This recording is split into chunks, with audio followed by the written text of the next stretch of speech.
Fire and Stars was one of the books we were most excited about reading this year. It had that whole stereotype reversal thing going for it.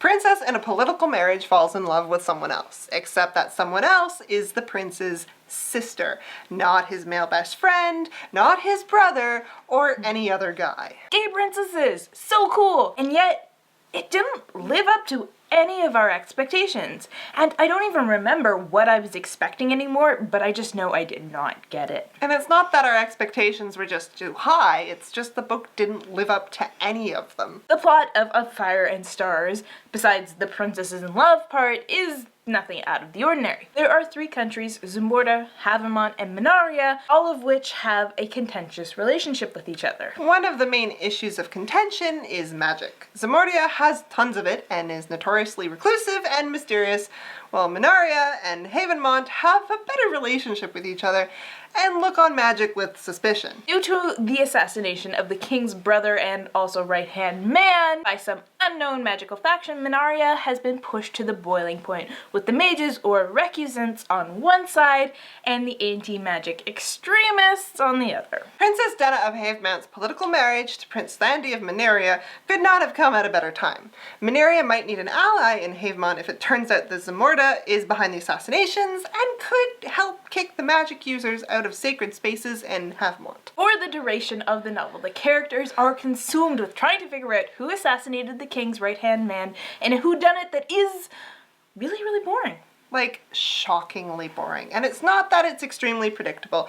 Yes, you can guess exactly who's behind everything, but that's not what takes all the fun out of it. No, what makes it so boring is the fact that nothing happens.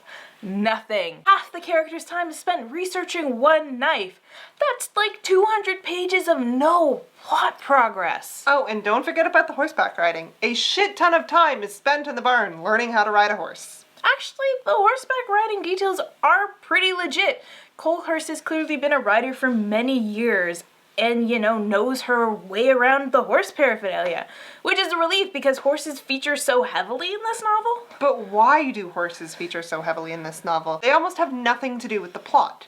At most, they're just a piece of clever world building when it comes to making Minaria feel like a real place. But horses come in as the second most focused on thing in the novel, right behind the romance. The actual political intrigue plot, where most of the story should come from, clocks in at a distant third. But yay, horses! And we can't forget the part of the book that had everyone wanting to read this book in the first place. Mare and Denna and their romance. Denna has been raised from a young age to be the perfect society princess. She's highly intelligent and knows her trade routes from her highways, and she also has a really big secret.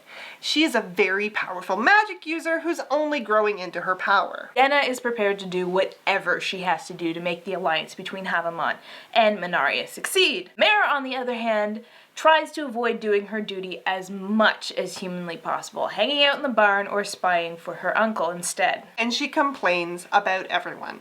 Every authority figure is an idiot to her, which is super annoying because if she's going to complain so much, she should be at least trying to act like an adult and taking on some leadership responsibilities rather than just complaining and doing her own thing on the sidelines. Mare complains that no one takes her seriously, but honestly, you can't blame them.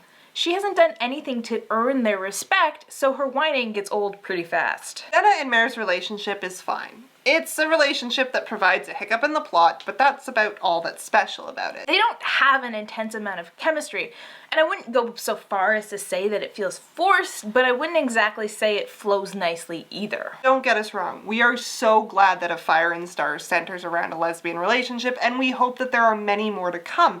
It's just that it suffers from the usual YA problems of just having a meh romance. A Fire and Stars was one of our most anticipated books this year, but it did not meet our expectations. From a shockingly boring plot to an extremely dull romance, there's just nothing in this book to really capture your attention.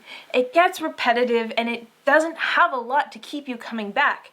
The last 100 pages do pick up a little bit, but by the time you get there, you're just grateful that you're almost in the book and you can't really enjoy them. So if you pick up A Fire and Stars, be warned. It sounds amazing on paper, but in execution, it didn't really measure up to what we hoped it would be. I'm fairly certain A Fire and Stars is actually the first part in a series, but it's gonna be a hard sell for me to pick up the sequel.